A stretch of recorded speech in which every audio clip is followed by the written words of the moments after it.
Welcome back, Viking sports followers. So we have got a interview today with former boxer, current commentator with the boxing, Barry Jones, which is going to be very interesting. So what we'll do is we'll send him across an invite and we'll get him on.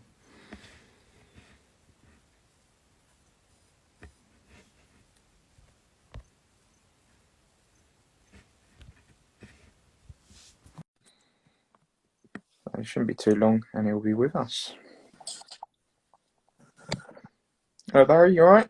Yeah, you do, mate. You okay? Yeah, very well, thank you. Very well. I appreciate the last-minute interview, so it's really helpful for us. That's all right, no worries. Yeah. Really, just the purpose of the interview was to try and get some tips for our amateurs, get to know you a bit better, and then currently what you're doing now within the boxing world. Yeah, sure. So I just wanted to start off with how you got into boxing and how you made the step from amateur to pro. Yeah, well, I'm from a council estate called Ely in Cardiff. So obviously being from a council estate, sport is everything, isn't it? Yes, it is. And boxing's a big part of that. And I wasn't really in love with boxing. Basketball was my favourite sport. Ironically, being a midget, you wouldn't think it would be but I loved it. So, but I was hyperactive as a kid. So anything that you were constantly involved in, like basketball, even when you don't have the ball, you're always involved. Yeah. Boxing was another thing. So I have an elder brother who was much more physically, naturally talented than I. And he went down a boxing gym one day. I think my uncle took him down, one of my uncles. And I followed him down. And I wasn't in love with boxing itself, but the training just blew me away. The smell, the noise, watching people spar. I didn't want to spar, to be honest, for a long time. But just that was it. And I got hold of it. I had my first fight at 10. And I was hooked. Like anyone will tell you, once you get punched in the face, it's the most addictive thing in the world. It's the weirdest, kinkiest, addictive thing you could do. And that was it. I was hooked. And then from there on in, then I was just boxing has pretty much been a centerpiece in my life. Yeah. And what was the biggest thing for you making the step from amateur boxing up to pro boxing? What was the biggest thing for you? There was no decision. It's the weirdest thing. Like, I'm such an idiot. There was no decision. Like, there had no plan. I think when I got like 16, I sort of knew what I wanted to be. Okay. But there was never like real like I'm going to do this, win this, and then get to that. And if I can do that, and then I'm going to turn pro with this guy and do that, and then take over the world. And I never had that plan. I was just a guy came down my gym called Pat Thomas, an ex-professional welterweight, like middleweight British champion from Cardiff, real talented. And he just kept telling me how good I was. And and that was it. And I won a European medal in the Europeans, silver medal. And I was 17, and he said, you should turn pro. You'll be a world champion. And I just turned pro. At 18, I turned pro. That was it, pretty much. I went, okay then, thanks. Yeah, that sounds nice. You told me something nice, I'll turn pro with you. And that was it. I didn't ask or anything. And yeah. And I remember I was going to the World Championships, and I met my manager for the first time. I was already signed with him, by the way. Never met him. Billy Aid, an ex-heavyweight. He was a lovely, lovely man. Yeah. Still is a lovely man.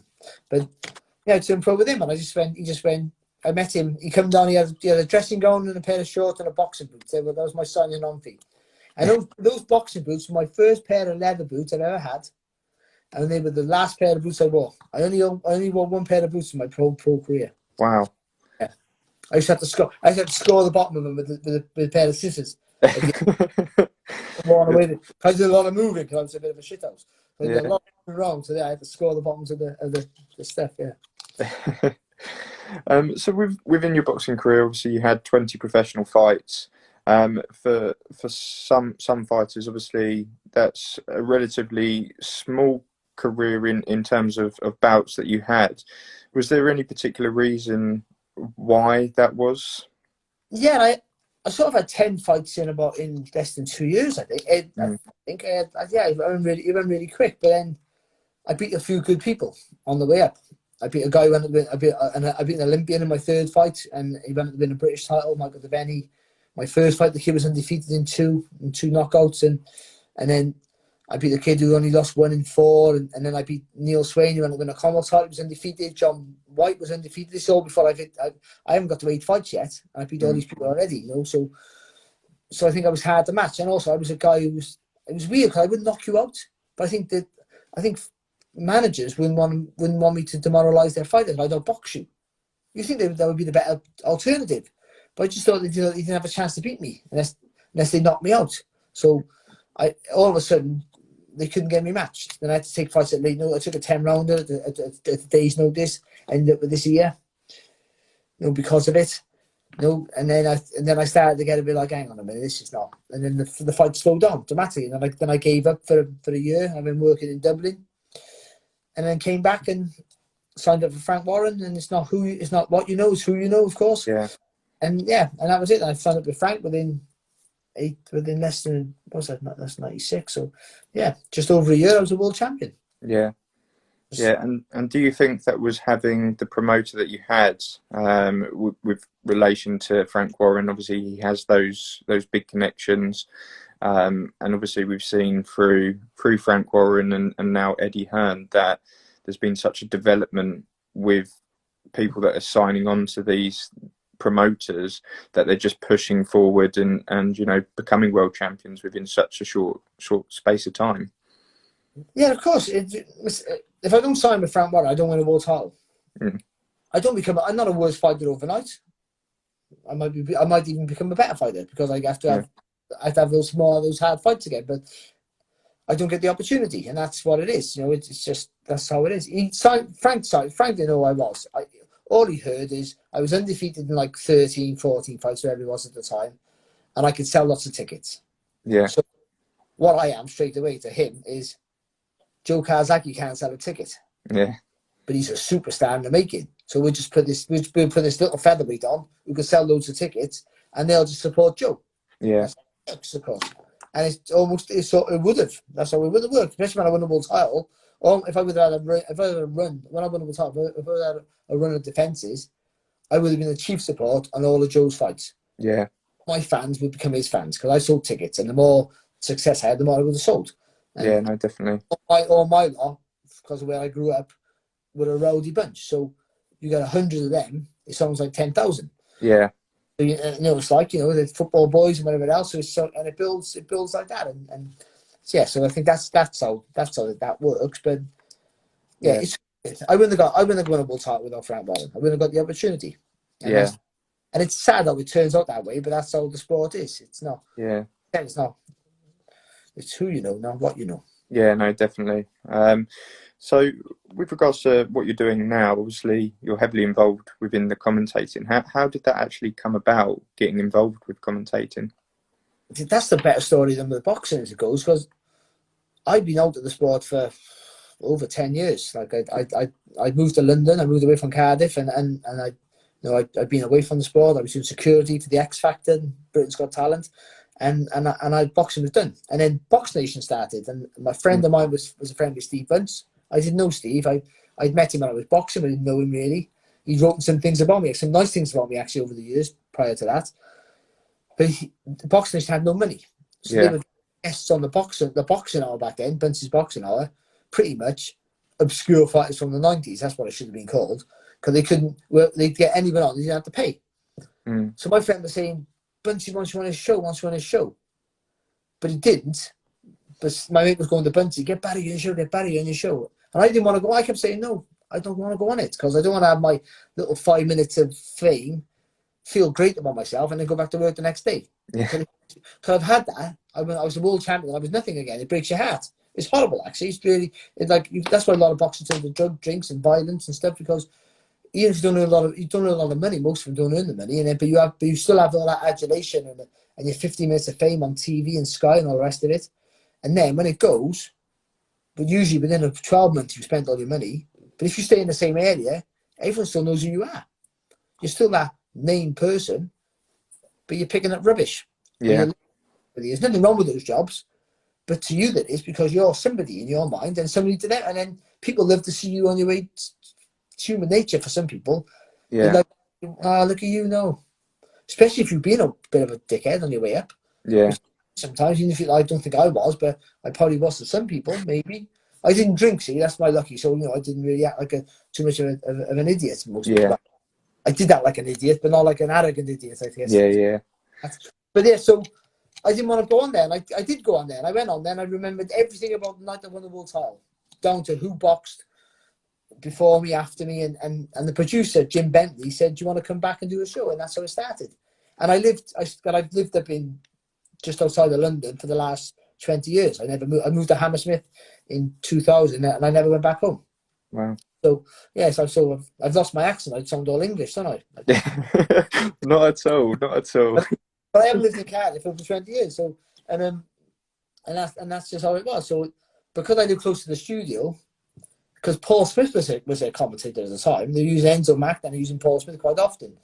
But those German shows, we did it from a studio. We did it from a sound booth. We didn't go to the shows in Germany. We did it from a sound booth in Bush. So I live so close, it didn't cost them anything to get me there, just my wages. Yeah. With Paul Smith, you got to get on a train, pay a hotel, and again, Box Nation at the start, I didn't have a penny. And that's where I got my job. And then I was deemed to be good enough, and I sort of stole Paul Smith's job. So if I ever see Paul Smith again, I think he's going to beat me up, probably. Macanelli. So, but yeah, and that was it then. I had a bit of luck. So I had a little bit of luck, and then I made the job my own, I think, somehow. And and that was it. I was lucky. I can't say no other thing about it. I can't say I was better than anybody else. So I think Paul did a great job. I think Enzo's really good. Yeah. They all lived closer. They were bigger names than I as well at the time. So they would have kept their jobs, and that was all it was. I just moved in there, and I think I'm better looking than them too. If I had hair, I certainly would be like a model. I'm pretty sure. So that's why I got my job, and then it just went from there. And then I got a slot on Bunty's Boxing Hour, and I just kept turning up, and they just kept giving me work.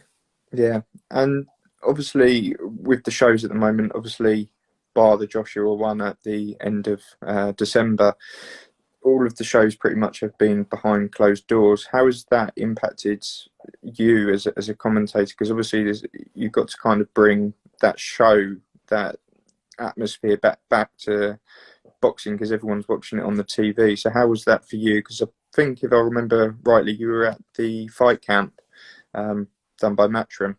Yeah, well, just to say, Matthew Macklin's Sky's commentator, co-commentator, not me. So I've done a couple of their shows for NTK, the Golden Contract. Yep. Matt's their guy and does a very good job as well. So I'm not trying to steal Matt's job. Yeah. I'm going to get beat up by Matt as well as Paul Smith and Enzo Macanelli. This is getting big now, isn't it? Yeah. But yeah, so it's weird. I did a lot of MTK shows up in Wakefield in like an aircraft hangar, for the want of a better word, and it's a weird feeling. It's like an amateur show. It's like an amateur championships, because you can hear people warming up on the pads. Yeah. But for my job personally, it doesn't affect my job too much, because I'm just meant to give a technical breakdown, I guess, as best as I can do. It's the commentator, the main guy. It's him who has to bring the excitement to it. That's his job, not my job. Thank God. A very monotone, boring voice, but so that's his job to do that. So it's very hard for him. But the only thing is, you can hear yourself, and you know people around you can hear, because when you're ringside and everyone's screaming, you get drowned out. You're shouting sometimes because your voice is drowned out by the noise. So you're that people can hear you. Like, so you expect someone to tap you on the back of the head. Don't know what you're talking about. I know that. Save it for Twitter. Yeah, so I was quite fortunate. I got to actually go to the Joshua fight, and I completely understand what you mean by you can hear every punch. You can, pretty much in essence hear what they're saying down at ringside. So it is very weird. How do you think someone that was coming in for like a first professional fight would find that? Do you think they would actually find it easier than having the crowd there initially, just on the basis that it's a similar sort of style for an amateur? Yeah, I think I feel sorry for them, because they missed that euphoria of your first, especially if you can sell a few tickets, your first professional fight. I sold loads of tickets, and all that people cheering. It's different to amateurs. All people cheering your name, and it's just a different. It's a great feeling, and everyone's there. Your family are there. They didn't get that. They're having their first pro fight, but it's the transition's easy, as you said. I think you're right there, because they used to those amateur shows where, especially if they're international competitors, because when you go on these international competitions, nobody's there. Yeah. Like you European Championships, the World Championships, in the first round, and nobody's there. Yeah. Just the referee, judges, and even the fighters not watching. Even your guy you might box the next round's not watching you. Nobody watching. Only in the finals, and when people get to sit down, in the semi-finals, when people they get sort of crowds in. So you're used to boxing those empty arenas, so it's an easy adjustment. Yeah. So on that, and they never get that back. It's been terrible.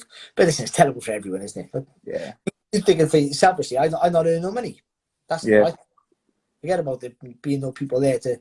No, everyone can hear you talking rubbish, and it's like you're not doing enough work. That's all. That's the biggest concern for us all. I don't know what it's impacted your life, but like I've achieved. I've had the worst year of my life financially. I've been hit so hard. So yeah. So I'm selling kidneys if you're interested.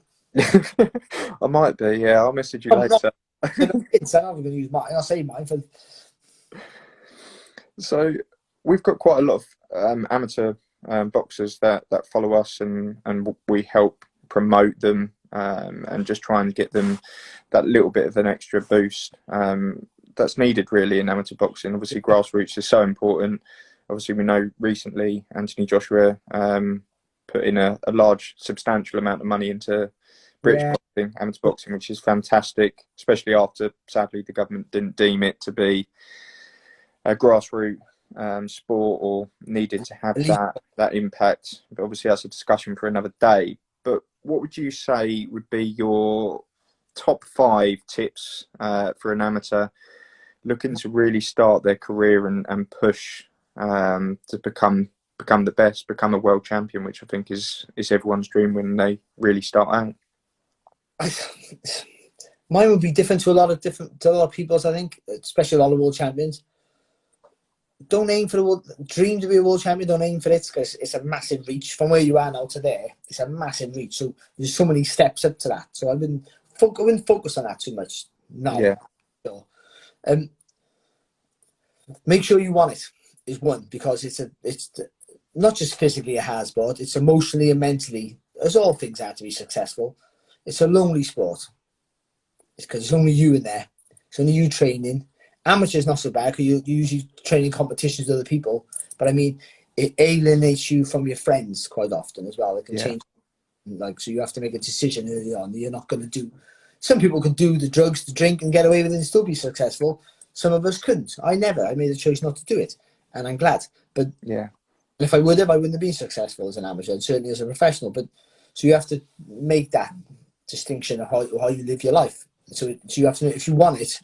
It's a sport that you can't mess around with. Once you have to commit yourself to it, or don't bother, because as much as you might be naturally talented and skillful, that's only the ability is a very small part of being a success.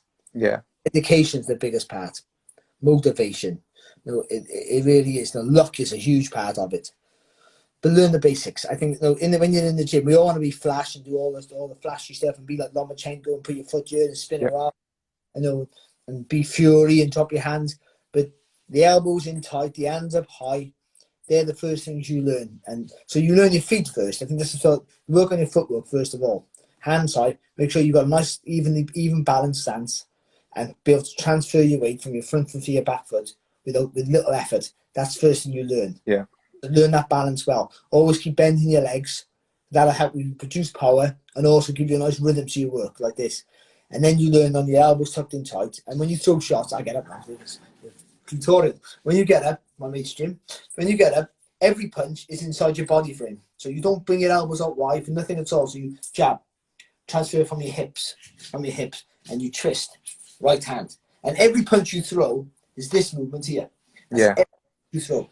All you do is, with the hooks, you just bend over a little bit, and that's all it is. So you go twist, twist, twist, twist, twist, twist, twist. It's all that movement's very important. So you've got to build that core up, and that will important about turning from the core is it keeps your punches long. So when you throw, you're still as far as possibly away from the target from getting hit, but still can have maximum impact. When you start leaning over, as you get better, you'll do that to get in slip inside punches. When you start leaning over, you're bringing your chin closer to him.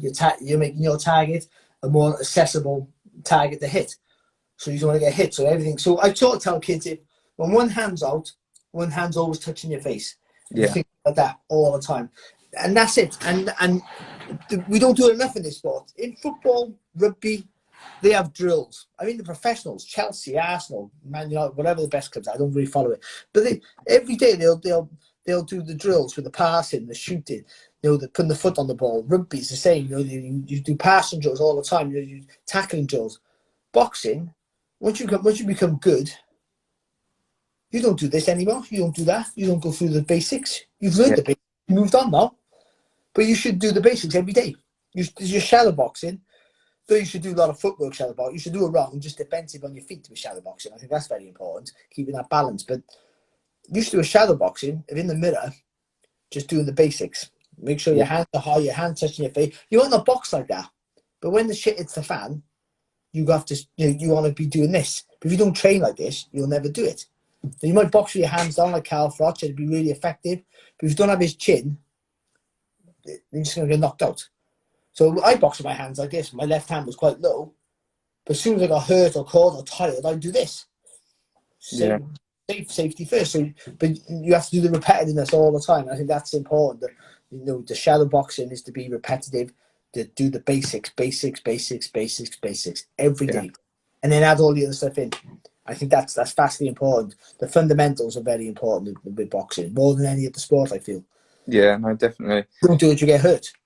And we've recently seen, obviously, I keep going back to Anthony Joshua, but also Tyson Fury have recently been promoting going back to basics. Yeah. And I think Joshua's a fantastic recent example, obviously, with the shock of this century, I think, with respect to him losing to Andy Ruiz. But he really, just went back to basics, and boxing science was involved in that. He went back to sticking behind his jab, and I went down to Finchley and I saw him, and it wasn't all about the knockout. You could see that he was going back to basics, and you can see that as well. Tyson Fury's doing exactly the same sort of thing, going back to the basics, because that's so important, and that's something that you will carry on throughout your career from amateur to pro. Yeah, well, look at Lyndon Arthur, like recently. He beats Anthony Yarde with a jab. It wasn't entertaining, to be honest. But that's not his job. That's Anthony Yarde's job to be entertaining. He's the one who's knocking everyone over. He's the star, to be honest. Lyndon Arthur was a good fighter, but he's not the one everyone was selling, pushing. So it's his job to win. Yeah. And he went about the jab. The jab just stopped every movement. It's very important. Now, you have to have all the other tricks, of course. You have to be able to do all the stuff. And if you want to transcend the sport and be a star, then you have to do things. But to always train doing the basics, don't mean you have to do them in the ring, but it means they're there for when you struggle, when you're tired, or when you're hurt, when things not working out. Going back to basics and popping the jab out, keeping your hands high, elbows tucked in tight, not drifting out and getting caught with any stupid shots. Yeah. Being safe can save you for another day, can save you to win the fight, to have a little rest. Because you can't, if you're tired and you're showing it, and your hands are low and you're dancing around, you're trying to be tricky, when you're tired, your reactions are slow, you'll get caught. Yeah, no, definitely. And don't, you can nick little bits of Lomachenko, but don't try and be another Lomachenko. No. 6 years of age. And you're doing it from day one. Don't be. I was worried about Floyd Mayweather. I thought Floyd Mayweather is such a great talent, but that really shoulder roll, I thought that's just a generation of fighters because we're going to get knocked out. Yeah. Do it because he's special. Nazim Hamid could do it because he's special. These the Ingle guys, they do it from when they're 7, 8, 9, 10.